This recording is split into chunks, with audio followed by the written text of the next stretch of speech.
আমি মনে করি সবার উপর মানুষ সত্য, ভালো মানুষটা থাকতে হবে রাজনীতিতে। আমাদের এই সংবিধান মানুষের জন্য সংবিধান, সংবিধানের জন্য মানুষ না। তো এই সংবিধানকে ব্যবহার করে বারবার মানুষের উপর অত্যাচার করা হয়েছে।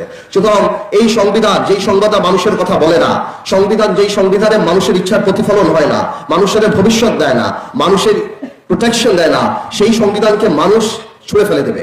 সংবিধানের প্রাসঙ্গিক হতে হবে। আমরা এটা উপলব্ধি করি যে বাংলাদেশের সংবিধান পরিবর্তন প্রয়োজন। আমরা উপলব্ধি করি বাংলাদেশের সংবিধান প্রাসঙ্গিক হওয়া প্রয়োজন। আমরা উপলব্ধি করি আজ থেকে 40-50 বছর আগে যে সংবিধান লিখে রেখেছে, বলা হয়েছে, সেটা শুধু সেই সময়ের জন্য হয়তো ভালো ছিল, কিন্তু আজকের দিনের সংবিধান এই কথা বলে না। সুতরাং আমরা এর সংস্কার চাই। সংবিধানকে ছুঁড়ে ফেলবো কেন? সংবিধানকে মনে করায় দেয় যেটা 71-এর পরাজয়ের দলিল। এই যে একটা প্রক্রিয়া, সংবিধানকে ছুঁড়ে ফেলে দাও, সংবিধানকে ছুঁড়ে ফেলে দাও। সংবিধানকে ছুঁড়ে ফেলবো কেন? সংবিধানকে মনে করায় দেয় যেটা 71-এর পরাজয়ের দলিল। আমি সংবিধান কেন ছুঁড়ে ফেলে দেবো?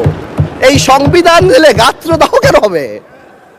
এত গায়ে লাগবে কেন? আগেও যেটা বলছি, এখনো সেটা বলি, দ্যাট সংবিধানের উপরেও আমাদের রেসপেক্ট থাকতে হবে। আমরা পলিটিশিয়ান, এটা আমরা করব।